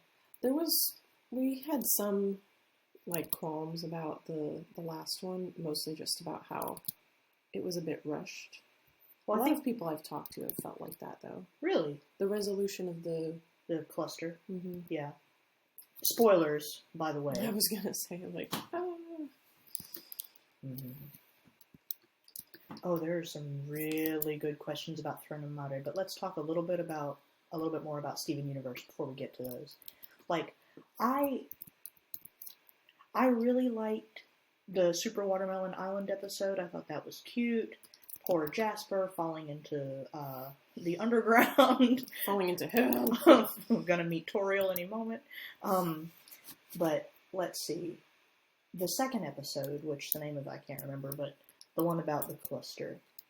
Like, at first I had some issues with it because I felt like it was a little bit rushed. The resolution of it, I mean. Like, most of the episode was devoted to Peridot and Steven bonding, which I have zero problems with because Peridot is my fave. I have a keychain of her, y'all, okay? She rides with me everywhere. But I thought that the resolution of the cluster was it was only like the last 3 minutes of the episode, which I didn't appreciate. But then, after giving it some thought, it was like, no one said that was the resolution. Mm-hmm. I'm positive we'll see it again. Mm-hmm. Someone also made a really good point on Tumblr, like something that I thought about after the episode was over on my own. I haven't actually seen anyone talking about this yet, but apparently bubbled gems or gem shards can talk to each other while bubbled, and it makes you wonder what all the bubbled gems and shards in the temple are saying to one another.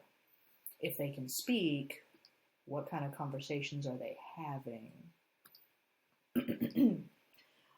Someone else also mentioned that bubbles can be teleported, and the cluster is now bubbled. I wonder what'll happen if they move it. Why would they move it? I saw some people theorizing that that the cluster is going to be vital in the defense of the Earth against Homeworld, and I thought, well, no, really? So then I had to back up and be like, okay, maybe me thinking it was handled too hastily was it not, in fact, being handled at all. Like, or rather, this is just one step in the resolution.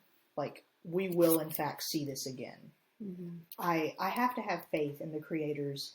Like, they have done such a good job with the story and building things up that I feel kind of bad for making a snap judgment and being like, well, that was too fast. We'll probably see it again. So, one of the reasons I talked with Laura about this, Laura and Elena both had to deal with my grouching after the episode, because sometimes there are themes in Steven Universe that are really close to themes in Sister Claire. I I mean, I got several asks about it, actually, where people were like, wow, did you notice the similarities between Steven Universe and your story? And it's like, yes. Yeah, we did. Nah, of course we did. And it makes me feel a little bit anxious because I don't want people to read Sister Claire and think we ripped off Steven Universe. Like, we didn't. I'm not saying that things that have appeared in Steven Universe won't influence our decisions in the future, but, like, they have things called shards, so do we. And there's a lot of similarities. There's a lot. A lot. So, it's kind of hard for me not to get a little grouchy about things sometimes and worry just in advance that people are going to give us a hard time about it and act like we're not inventive. But, you know, I have to try to sit there and take my own advice where people are worried. I have a lot of people talk to me about how they have an idea for a story that they're worried that it's been done already. And of course it's been done already. Every story's been done already. The important thing is doing it your own way and making it interesting. And despite that Sister Claire and Steven Universe do have some common themes, I think the stories are wildly different. And while they might appeal to people for some of the same reasons, it's not like reading the same story. So, I just have to rein it in a little bit.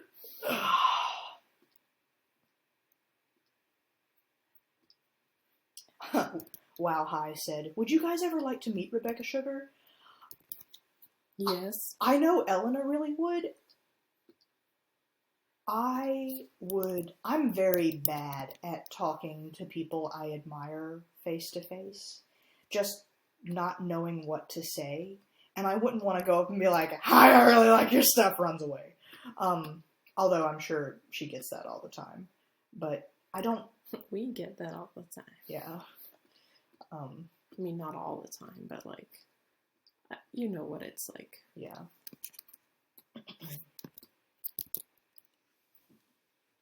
How about this? A simple... Very pretty. Very pretty. Or should I add... where'd it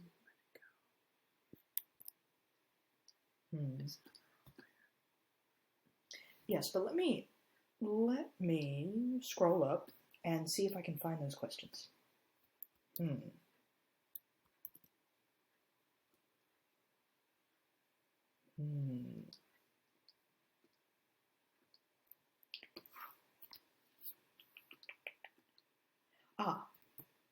Okay.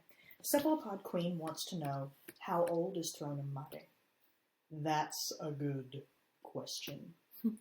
I can tell you that it is younger than the Shattered City. Laura wants to know, what does Thronum Mare do with their deceased? Like, they have a space issue, right? Do they have cemeteries? They have a couple crypts, mostly for the royal family and really important people, but mostly they do not. They might have cemeteries that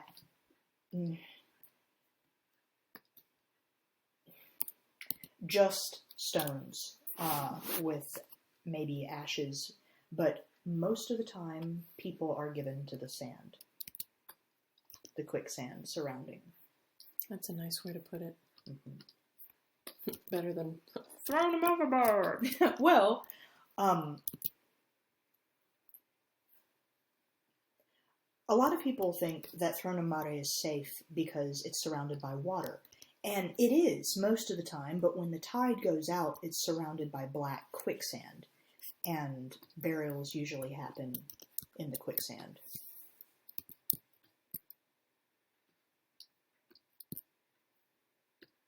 Cephalopod Queen asked, wouldn't bits of people wash up sometimes? They have perfected... They know which parts of the quicksand are more... what's a good way to put this that isn't Sticky. Yeah, there you go. There are certain places where things don't come back.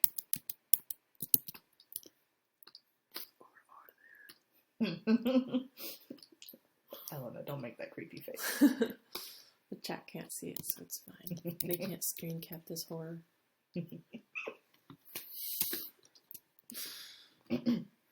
Squeaky, squeaky.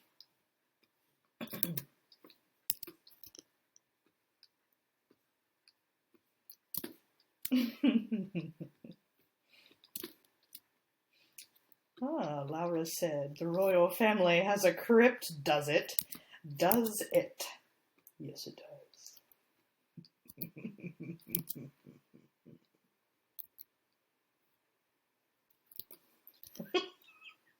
Laura said, so there's like several decades worth of corpses buried all around Throne. Well, I can't see how that could possibly go wrong. I mean, they do decay. Usually. Or do they? Dun, dun,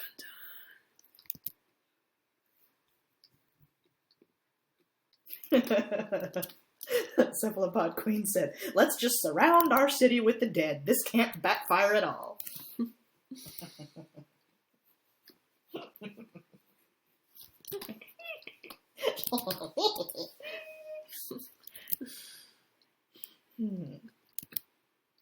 What good questions.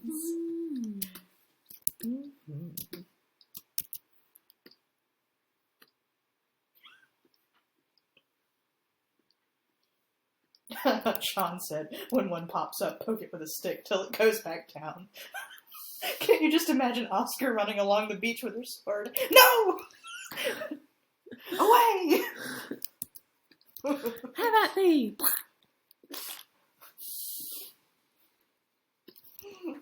Catherine, it's not working. Don't look at me, I'll just bring them back to life if I touch them.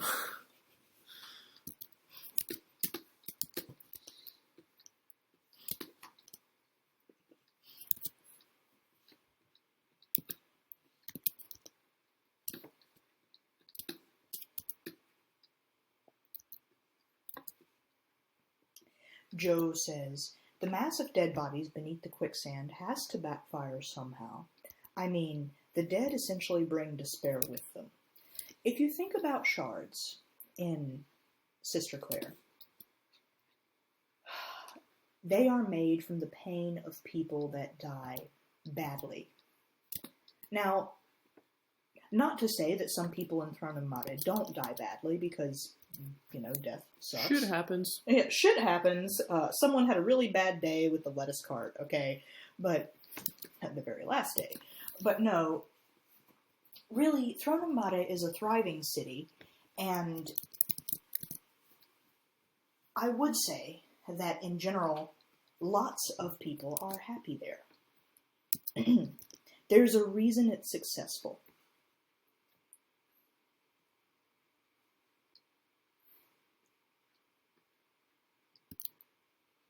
Oh, now that's an interesting question. Diane asks, would Maman be a shard with how she was going to die? No. She died badly, but she was so happy prior to that that no, she would not have come back as a shard.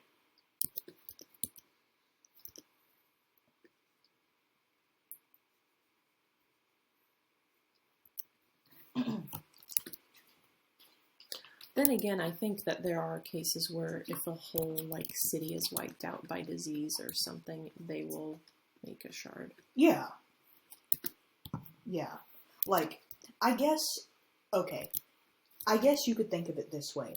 Does the misery of the end outweigh the happiness that was experienced prior?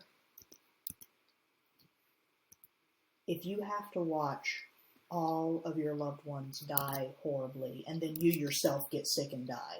Well, gee golly jeepers, it's going to be hard to remember those nice Sunday picnics you had. You know what I mean?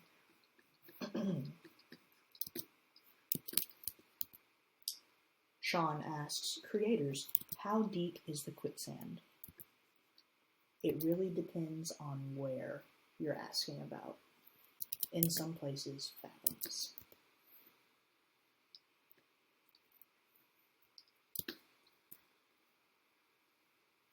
An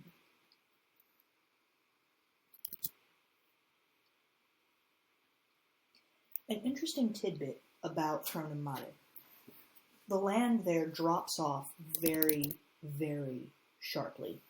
Like, you have the shore, the beach. You go out into the water less than a mile offshore, and the water is already hundreds of feet deep. There's a reason for that.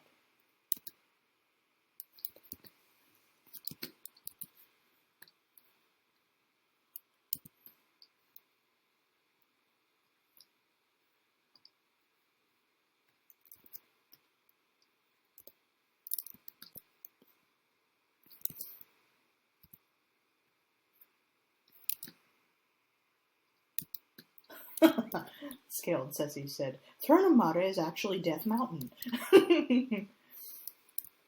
No.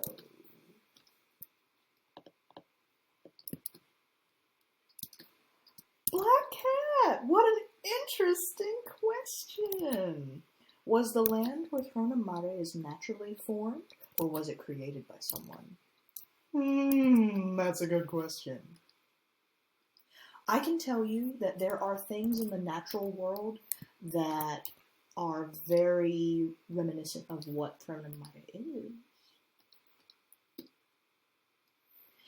If you think of why the land would drop away so suddenly, so close, like, so close to shore. If you look at most land masses, it takes a while for the water to get really, really deep. There's not a sudden massive drop-off. There is one thing, really, and one thing only, that will cause an abrupt drop-off into the ocean like that.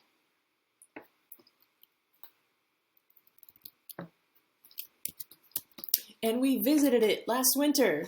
Elena! God! And there's a Pokemon game about it. Coming out soon. Well, you're talking about a named place, but there is a particular natural phenomenon. I'm talking about the places in the world where you can find that. There you go. Yeah, volcanoes. People in the chat got it. Yeah. Oh, but I was being so subtle.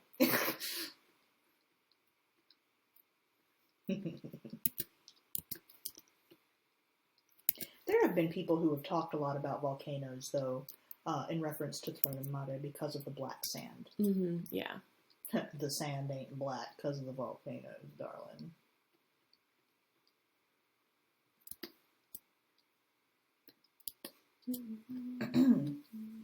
Joe asked, I asked before if Throne of Mare survivors were shunned because the city fell to a disease, right? Could the mass of corpses under the sand possibly end up polluting the shellfish stock, and in turn the people and animals who eat it? Sorry to repeat. That's an interesting thought, darling, but not entirely accurate. I really like this picture, Elena. Thank you. I like how it's coming out, too. I like this line art. What do you think? Mm-hmm. I like it.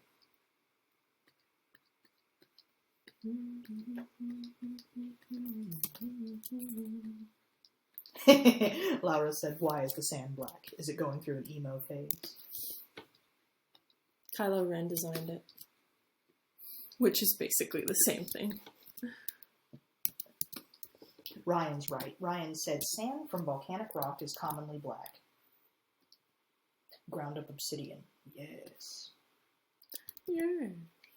You know, though, I was lied to. When we went to Hawaii, I was told that we were going to go to some black sand beaches. Operative word being not black, but sand. Pardon me all over the place, But those black sand beaches were not, in fact, made of sand. They were made of little pebbles that got into every crack and crevice, not only of my person, but of my bathing suit, such that I was still finding it a year later. I remember when David and I got into the water, we were dragged across these pebbles, and we both got out and felt like we had just been thoroughly abraded by the world's most thorough dom, okay? It was ridiculous. God. I think on that note, I think I'm done with the picture, so does anybody have any last questions? You're welcome! Elder Cat asked, after Sister Claire is done, could you have an archive option to tell the story in chronological order? Would it work if read that way? I think it's better to read it the way it's coming out now, because the missing moments in comics so often inform each other.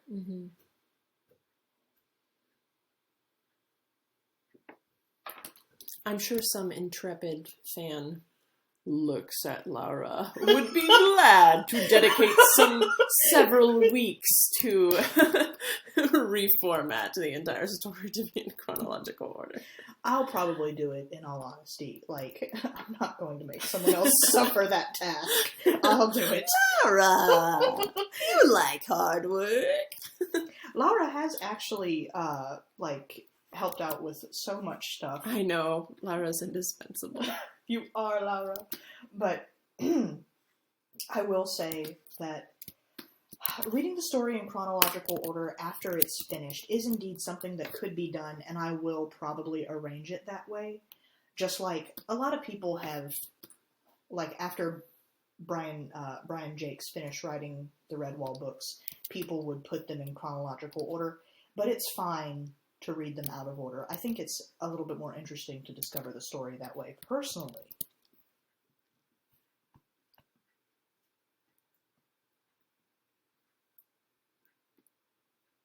Paulina Castle wants to know, do you guys know how Sister Claire will end? We have ideas, but we haven't, solidified it completely. We know who lives, who dies, and who will tell their story. Who lives, who dies, who tells your story?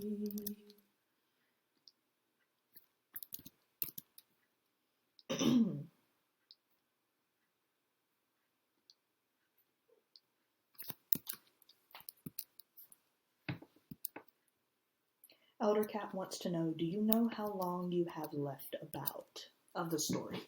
Well, after this chapter is concluded, we have one more chapter in book 2, which we are hoping to have done by, I was going to say the end of summer. It'll probably be closer to August or September that it'll be finished. Oh, Scaled Sissy, no. They said, if Oscar dies, I'm jumping off a cliff. Oscar's not gonna die, darling. Not again. I'm not gonna do that. Like, I already don't... I already feel bad about putting Oscar through what I did thus far. I shan't kill her again, okay? Anyway... I know. So, what I was going to say is that book 2 will probably finish up in August or September. We're looking to be running a Kickstarter pretty soon after that. During the Kickstarter, we'll probably take a short hiatus to work on another cool project that y'all will like, I know. Doesn't have anything to do with Sister Claire, but it'll be enjoyable. Then we'll start book 3. After that, we're trying to finish up the story in 5 to 6 books. Yeah, we'll be around for a while. On that note, I think I should end the video because I haven't stopped it anywhere, so this is going to be a long YouTube video. You're welcome, YouTubers. One last question. Joe wants to know how many pages per book? Between 200 and 250. The last one was over 300, actually. No, it wasn't. Including special content? 222 pages, I think, or 224, something like that. I helped you format it, so I know. Okay. All right. Oh, Black Cat Black wants to know, does the new project have anything to do with the recent lesbian centaurs? Maybe. We're kind of debating which story. We do want to do like a short side comic, which may have potential for future expansions. And we're still deciding which one to do. But the centaur one is one we're looking at. Mm-hmm. And whether or not that's the one I work on, you're sure to see some concept art coming out still. Because I've been excited to work on it. And on that note, I think we should say goodnight. Yes. Let's sing goodnight. All right. Good night. Good night. Good night. Good night. Thanks for coming, everyone. Buonanotte.